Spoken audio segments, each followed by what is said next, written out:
Halo Sobat SG, kembali lagi di YouTube channel Bimbel SG yang akan setia memberikan tips mengerjakan soal-soal UTBK. Di video kali ini kita akan bahas soal materi induksi elektromagnetik. Ikuti terus sampai akhir video ya. Selamat menyimak Sobat Pejuang PTN. Nah, untuk soalnya di sini teman-teman bisa lihat sebuah ilustrasi yang sudah kakak siapkan ya gambarnya, biar teman-teman bisa dengan mudah memahami dari kalimat yang disajikan.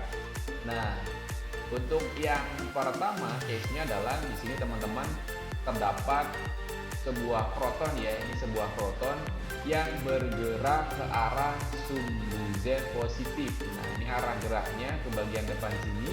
Ini untuk P-nya berarti menunjukkan kecepatannya arahnya di sini ya. Nah, proton ini bergerak setelah dipercepat melalui beda potensial. Nah, proton ini kemudian melalui suatu daerah dengan medan listrik ke arah sumbu X positif.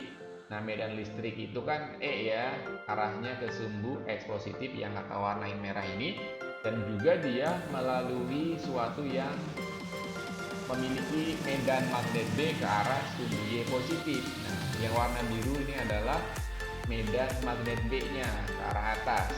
Nah, ternyata gerak protonnya tidak terpengaruh. Memangnya yang bisa mempengaruhi apa sih? Nah, ternyata di sini karena ada suatu muatan yang bergerak di sekitar medan listrik, nanti kan muncul sebuah gaya ya yang kita sebut sebagai gaya Coulomb. Nah, dan juga di sini dia melalui suatu daerah bermedan magnet, maka dia akan muncul yang namanya gaya Lorentz gitu ya.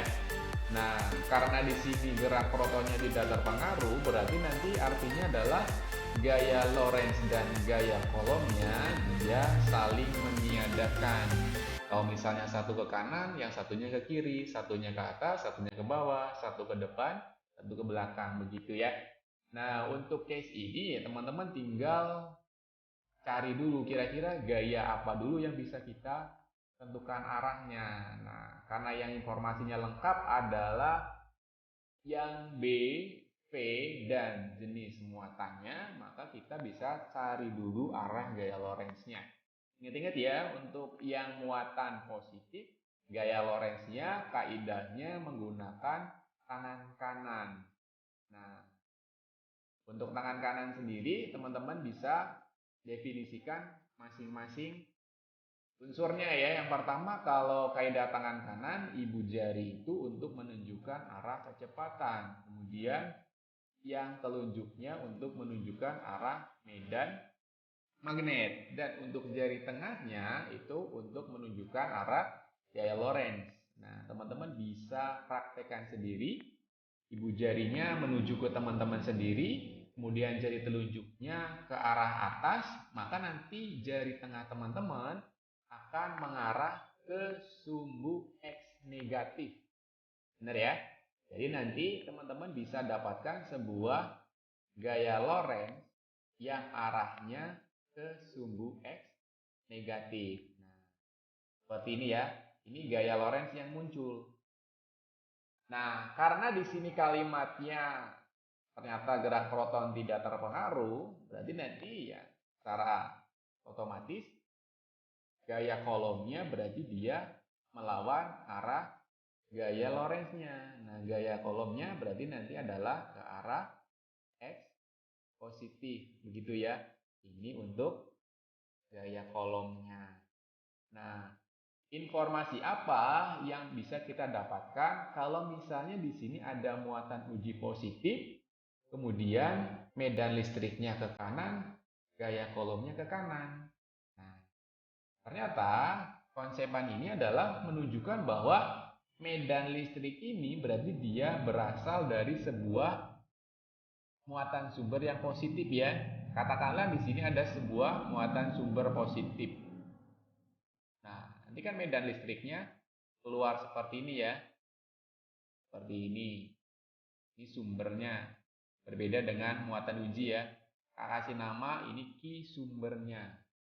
Ki besar. Kalau yang ini Ki uji. Ini untuk kita gunakan mendefinisikan di case yang kedua ya teman-teman. Perlunya kita mencari E-nya ini dia berasal dari muatan sumber yang apakah? Itu yang positifkah atau yang negatif? Nah, sampai di sini bisa dipahami ya teman-teman. Berarti nanti gaya kolomnya ke sebelah kanan dan ternyata medan listriknya bersumber dari muatan sumber yang positif, ya. Nah, baru kita akan ganti ke case yang kedua. Si protonnya ini teman-teman ganti dengan elektron. Muatan uji yang pertama proton diganti dengan muatan uji yang kedua elektron dengan kondisi yang sama ya. Ada medan listrik ke sebelah kanan, medan magnetnya ke atas, dan juga kecepatannya ke bagian depan sini. Kira-kira bagaimana? Nah, untuk case yang ini tadi teman-teman sudah tahu ya. Ini kan muatan sumbernya adalah muatan sumber yang positif. Nah, kalau misalnya muatan sumber positif, berarti nanti gaya kolomnya bagaimana pada muatan yang negatif ini? Gaya kolomnya nanti akan mengarah ke sebelah kiri ya. Nah, ini gaya kolomnya akan ke sebelah sini. Nah, untuk teman-teman yang masih belum terlalu paham, bisa cek ulang ya, bagaimana sih cara menentukan arah gaya kolom. Nah, ini kakak sertakan juga ya, ini muatan sumbernya. Muatan sumbernya adalah muatan positif. Nah, berarti nanti kalau ada muatan negatif, gaya kolomnya akan menuju muatan sumbernya. Nah, terus kemudian ini muatan negatif bergerak di sekitar medan magnet. Nanti akan muncul gaya Lorentz ya. Tetapi untuk gaya Lorentz-nya, karena ini muatannya negatif, teman-teman gunakan kaidah tangan kiri. Ya, untuk unsur-unsurnya seperti ibu jarinya tetap untuk menunjukkan kecepatan, kemudian telunjuknya adalah medan magnet, dan jari tengahnya adalah gaya Lorentz. Teman-teman bisa praktekkan ibu jarinya menuju ke teman-teman sendiri, jari telunjuknya ke atas, maka nanti jari tengahnya adalah ke sebelah kanan. Maka dengan demikian bisa kita artikan gaya Lorentz yang munculnya di sini adalah arahnya ke sebelah kanan ya, melawan gaya kolom yang terjadi. Nah, maka kesimpulannya bagaimana? Kesimpulannya ya artinya sebenarnya entah dia positif atau negatif, muatan uji yang dipakai tetap tidak terpengaruh. Begitu ya. Jadi ini penjelasan secara utuhnya ya. Kesimpulannya adalah tidak terpengaruh arah geraknya. Jadi mau dia pakai proton, mau dia pakai elektron, tetap tidak terpengaruh. Nah, mudah-mudahan penjelasan singkat ini bisa dipahami, bisa bermanfaat buat teman-teman sekalian. Terima kasih atas perhatiannya dan sampai jumpa di pembahasan soal-soal yang lainnya.